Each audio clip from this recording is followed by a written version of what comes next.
Okay, so he's saying this one fundamental perception is that you are in a consciousness which is a witness. You are in a consciousness. Consciousness which is? Pardon? Consciousness which is what word we skipped?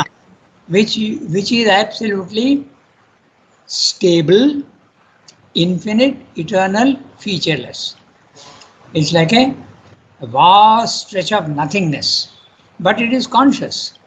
Okay, there is the self, or you call it the Brahman, and you see the physical world as unreal.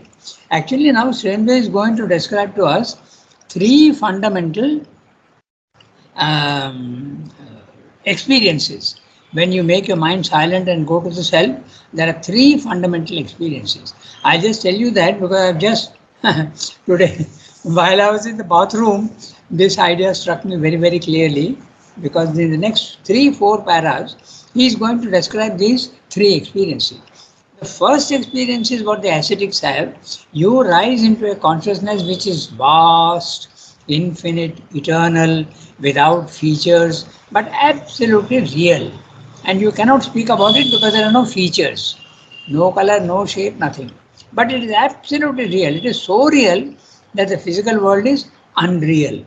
And you describe this as you are in the Brahman consciousness and the physical world is illusion. Okay? So this is the first experience. The physical world has no reality at all corresponding to the Buddhistic philosophy. This is the first experience that he is talking about. The second experience is the consciousness starts becoming a little deeper and deeper, and you realize that you are Purusha.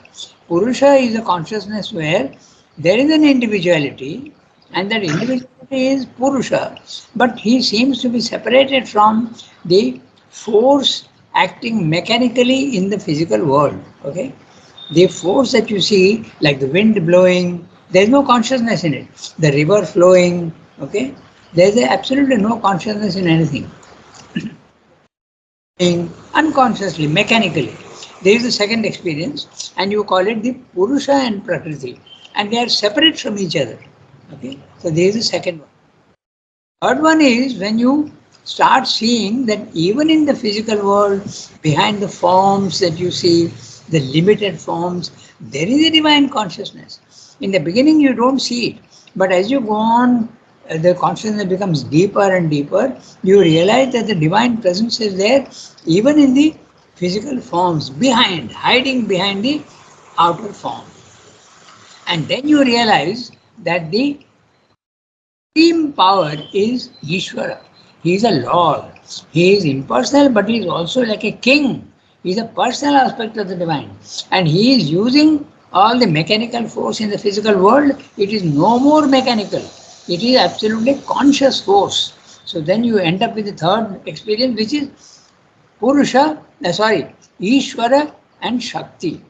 So these are the three experiences which he has given in Life Divine in 40 pages. Okay, the first experience, you are in a consciousness which is Brahman, and the world is illusion. This is where the ascetic stops, and the Buddhists also stop there. Experience, you are in the Purusha consciousness. Purusha is the individual consciousness. You feel yourself to be someone. Okay, even a person. You see the physical world as absolutely mechanical energy. It is no more an illusion. The second level is not an illusion anymore, but it is mechanical action. I said, like a machine working. It's not. It is working, but it is mechanical. There is a Purusha Prakriti experience corresponding to the Sankhya philosophy. And then the third level, when you go even deeper in, you realize that there is a person like a king. Okay, that person is like a king governing his own kingdom. And that is the Ishvara, and the governance that you see in the physical world, which you first saw as illusion, then you saw as mechanical energy. Now you see that it's his own power. His own power he is using, wielding and creating all these things. So three levels. Brahman, Purusha, Ishvara, Maya, Prakriti, Shakti. So when you are in the world is Maya. It is illusion. in the slightly higher level or deeper level, depends on how you look at it. Then you become the Purusha, and the experience of the world is mechanical action, okay, Purusha Prakriti. But they seem to be totally different, unconnected with each other. At the third level, there is a clear connection, okay. Then, and that you become the Ishvara, you become the Lord, and you are using your power to create the world and govern it. Okay, this corresponds to the Gitas and also Srivdas. Remember that when Srivanda was in jail, okay, Sri Krishna came and guided him to understand the Gita, how to read the Upanishads also. So very clearly, these are the three levels which he has developed. And each one, when you are in the first level, you may not be at all aware of the other two. When you are in the second one, you may not be aware at all of the other two. When you are in the third one, you are aware of all. Okay? So you are aware that it can be the Purusha, Brahman, Maya, or it can be Purusha Prakriti, or it can be Ishvara and Shakti. This is what is described. Okay, so go back now. This is basically what is going to tell you in the next 3-4 paragraphs. So, one second, let me get the page. Yeah, I'm there at it. So he's saying there is behind this look, okay? So the look of an eternal being. So I'm reading from there. Have you got it? It's on page 115. 1, 2, 3, 4, 5, 6. About 7 pages, 7 lines. There is behind all this life the look of an eternal being. Note the word look, okay? It is not something very, very hazy and haphazard. The look of an eternal being suggests a very conscious seeing, and that's a witness. Okay? You are the Sakshi. You are looking at everything with full understanding, but you have no power and you are not even interested in the power. You're just looking at everything as they are. At our consciousness, we don't look at things as they are. Our vital actually colors our view. But in this consciousness, there is no coloring at all. It's a pure looking at things. Okay? So you know the real nature of things.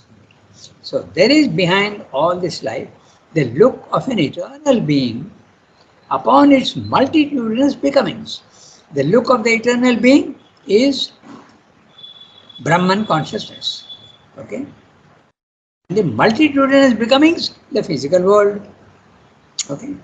There is around and everywhere in it the envelopment and penetration of a manifestation in time by the unmanifested, timeless, eternal. So he's saying that even in the physical world, you can see the divine presence in things. Look at the sentence carefully, you will see that. Okay? Then there is around and everywhere, okay? Around and everywhere in it. In what? The multitudinous becomings. The multitudinous becoming in the physical world. There is around and everywhere in it the envelopment and penetration of a manifestation in time by the unmanifested, timeless, eternal. So, timeless, eternal, you make it simple to yourself, say God. So, God is there in the manifested manifestation in time, and he is there, not he is enveloping and penetrating. So the envelopment would be the cosmic aspect and the penetration would be the individual aspect. He is going into each thing, not only human beings but even animals. His presence is there. Okay, so if you go back to the Gita, Ishwar Sarva Bhutanam Hriddeshe Tishtati. So he is there everywhere and he is also there in everything. Language is very clear, you have to picture it to yourself. Now, Senu is saying, but this knowledge, this is where we have to read from today. But this knowledge is valueless for yoga if it's only an intellectual and metaphysical notion, void of life and barren of consequence. In other words, it's only a theoretical knowledge, it's of no use at all for yoga. It may be very useful for your theoretical knowledge. You may be a philosophy teacher and you may be explaining things to students and all in philosophy, but it has no value for life. It is not changing your nature. That's what Sand is. A metaphysical notion void of life and barren of consequences. It has no effect on your nature. A mental realization alone cannot be sufficient for the seeker. So mental realization, don't think that it's level 1. Okay, there are some people who think it is level 1. No, because realization can only come never at the mental level 1, but at the level 2, the spiritual plane of consciousness. Mental realization, the spiritual planes of consciousness, where the mind starts from overmind and goes right up to the higher mind. Okay, comes down. Sorry, a mental realization alone cannot be sufficient for the seeker. Which seeker? The seeker of the integral yoga. It's enough for other seekers, but not for the seeker of the integral yoga. For what yoga searches after is not truth of thought alone or truth of mind alone, but the dynamic truth of a living and revealing spiritual experience. So, this very often in letters, Srirandu speaks about other people, okay, and when they ask questions about Krishnamurti or others, okay, there are many others, Srirandu says it's a mental realization. That doesn't mean to say it's the normal human mind. It is a spiritual plane of consciousness, but you are powerless. There is no consequence in life. If you are only a witness without any power, you are just looking calmly, and that's level 2. Okay? But in that level 2, as Srimda explains, when you start slowly deepening your consciousness, you see that there is a connection, and you start realizing that you have the power to change also. But the first impression is no power. Okay? What yoga searches after is not truth of thought alone or truth of mind alone, but the dynamic truth of a living and revealing spiritual experience. Dynamic truth, it has a change in your nature will change completely. Okay? Or partially, whatever. There must awake in us a constant indwelling and enveloping nearness, a vivid perception, a close feeling in communion. So look at the word constant indwelling and enveloping nearness. How can you get this? By constant remembrance. That's the beginning. You go on remembering the Lord in everything that you do. So then you start seeing the divine everywhere, not immediately, after a long time. Okay? There must awake in us a constant indwelling. Your consciousness will be fully in Mother and Sriramda and enveloping nearness. So it is inside, indwelling as well as enveloping. He goes on stressing this. Everything, in everything you will see the divine, but also in the cosmos everywhere you will see. Enveloping, widespread. Indwelling, concentrated in each form. Okay? A vivid perception, a close feeling and communion, a concrete sense and contact of a true and infinite presence. Always and everywhere. Eternal. That presence must remain with us as the living, pervading reality in which we and all things exist and move and act. Okay? We move and act. And we must feel it always and everywhere, concrete, visible, inhabiting all things. It's there in each thing, the divine presence. It must be patent to us. Patent means open. Okay? It must be very, very clear and open. It must be patent to us as their true self, tangible as their imperishable essence, met by their inmost spirit. We have to see the divine presence and understand that that's the essence of everything. That's the real, the core truth of everything. Tangible as their imperishable essence, met by us closely as their inmost spirit. To see, to sense, to contact in every way, and not merely to conceive this self and spirit here in all existences, and to feel with the same vividness all existences in this self and spirit is the fundamental experience which must englobe all other knowledge. So whatever other knowledge you have, scientific knowledge or whatever, you must realize that the divine is there everywhere. In very plain language, the divine is there everywhere. This is what is. Then it has an effect on the in life. It makes an absolute, totally different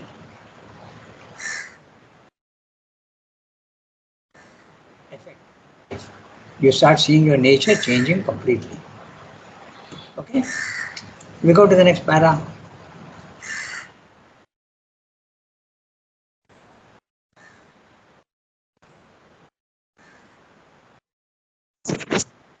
Shall I read? Yes, please. This infinite and eternal self of things is an omnipresent reality, one existence everywhere. It is a single unifying presence and not different in different creatures. It can be met, seen, or felt in its completeness in each soul or each form in the universe. For its infinity is spiritual and essential and not merely a boundlessness in space or an endlessness in time. The infinite can be felt in an infinitesimal atom or in a second of time as convincingly as in the stretch of the eons or the stupendous enormity of the intersolar space. The knowledge or experience of it can begin anywhere and express itself through anything, for the divine is in all, and all is the divine. Very small para.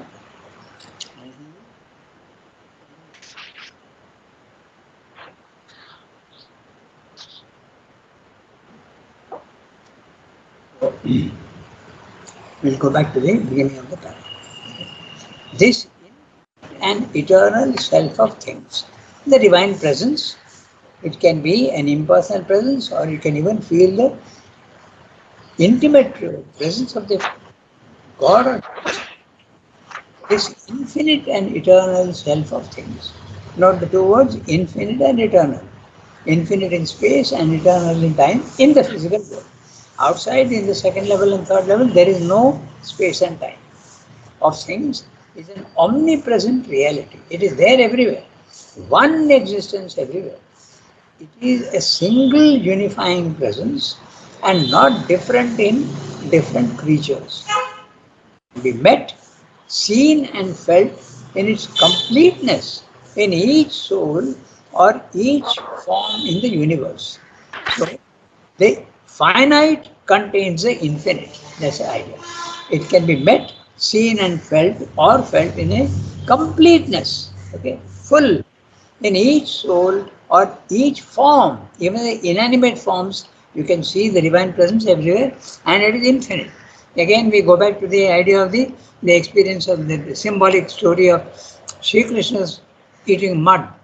And when his mother asked him, Yashoda asked him to open his mouth and say, "What are you eating?" And she sees the whole universe inside. So, this is an experience that you can have. Again, I'll go back to those four famous lines of William Blake. Okay? To see a world in a grain of sand and heaven in a wild flower.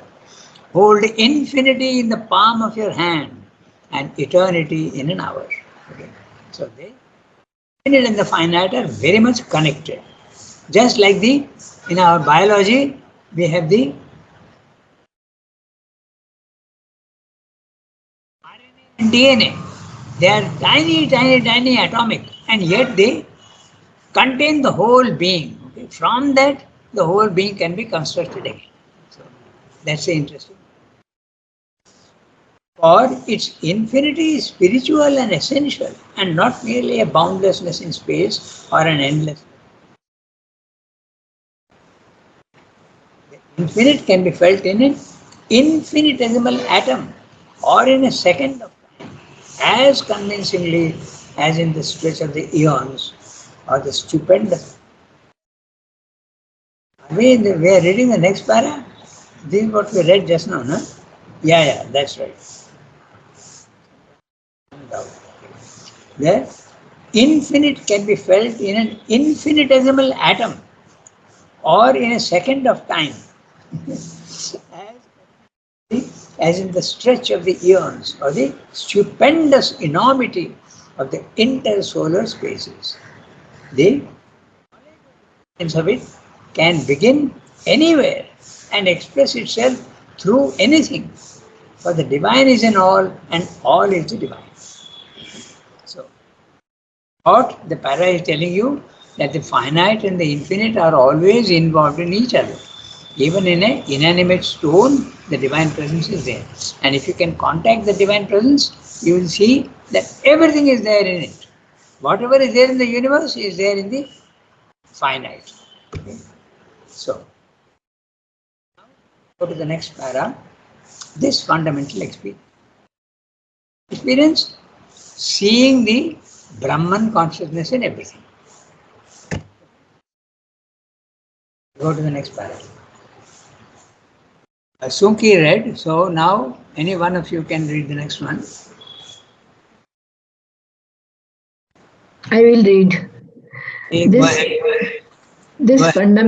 This fundamental experience will yet begin differently for different natures and take long to develop all the truth that it conceals in its thousand aspects.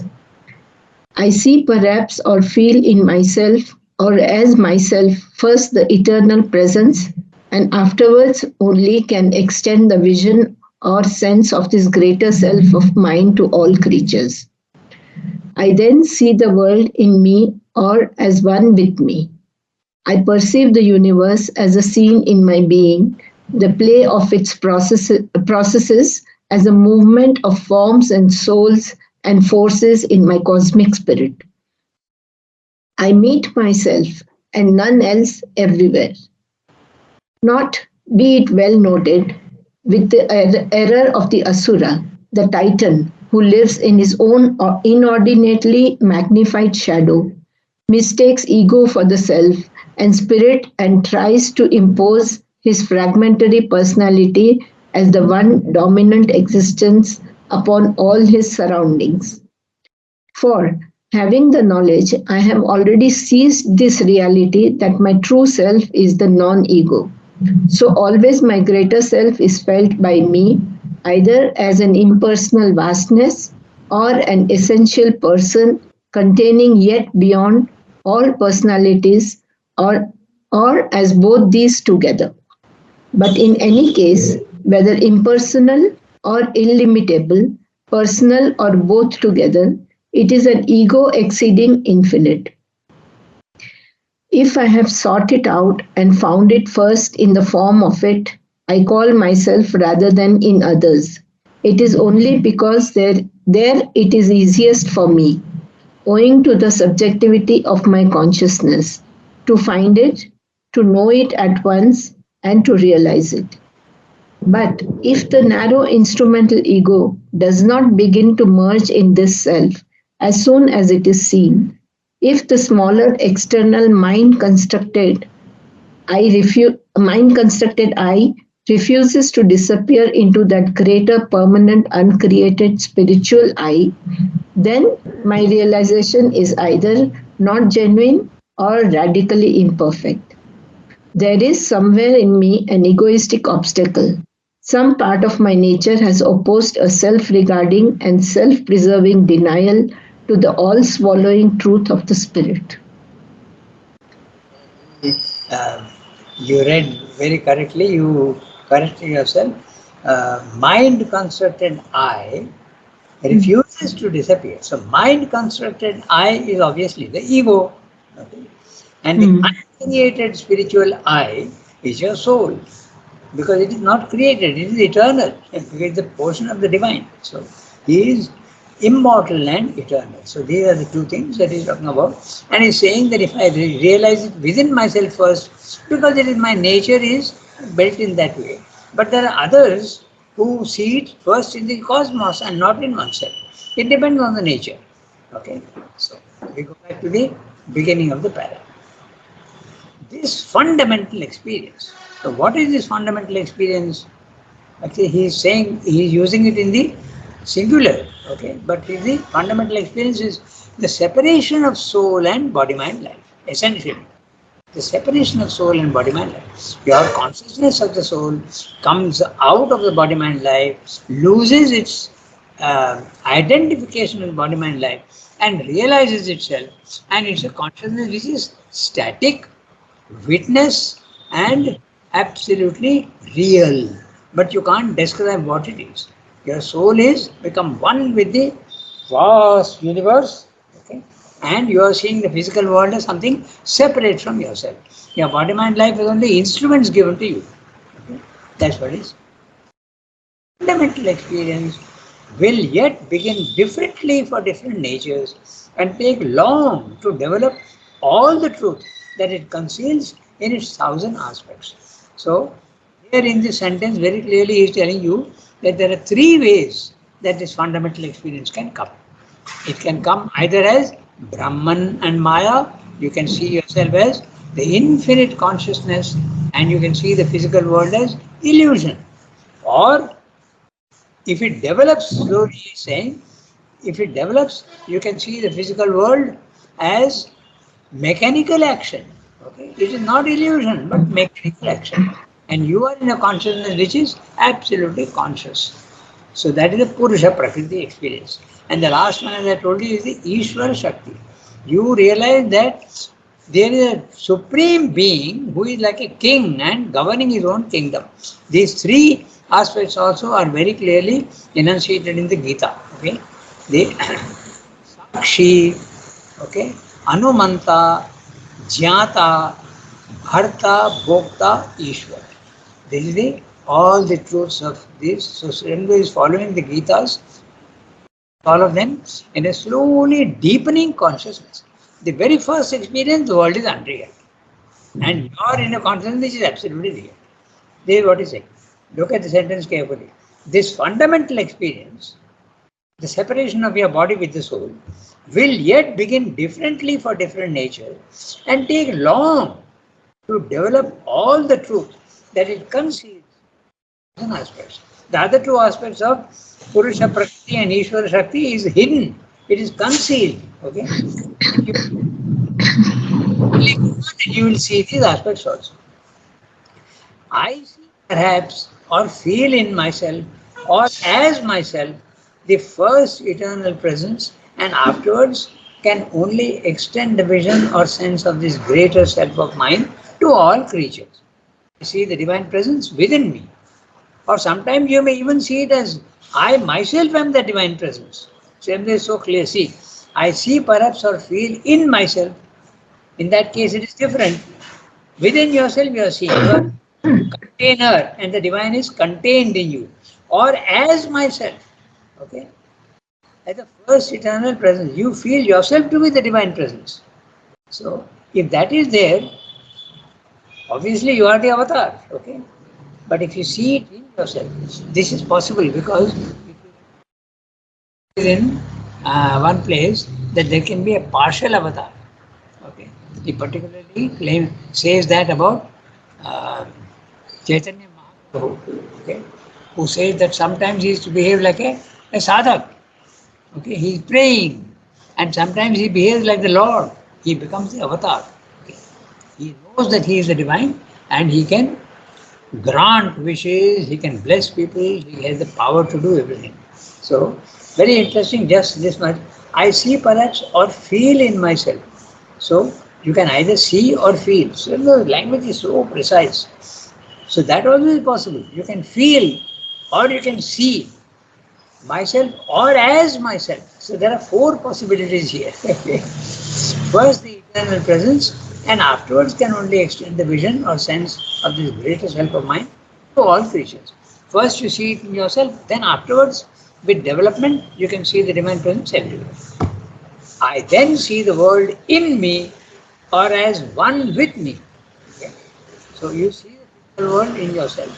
So, in the sonnet, cosmos is there within me. Okay? So, remember that sonnet where he says, Arcturus in within me. That they're the largest stars in the universe at that time. And they are burning within me, he says. In myself or in others after. I then see the world in me or as one with me. I perceive the universe as a scene in my being. The universe is only a scene in my being. So you can imagine how vast your consciousness has become. The universe itself is infinite, and that is only contained in your being. Okay, so you can imagine what the feeling would be. You have to imagine it because we have not had the experience. The play of its processes as a movement of forms and souls and forces. Okay, as the forms, stones, and all things. Then souls. The souls are not only of human beings but animals and even the insects. And forces in my cosmic spirit. You see everything within me. I meet myself and none else everywhere. In fact, he has a sonnet which says, to whichever person I turn, I see myself with another face. Essentially, it is me only. So that's a cosmic consciousness, very clear. Okay, this can come. The cosmic consciousness is not necessarily there.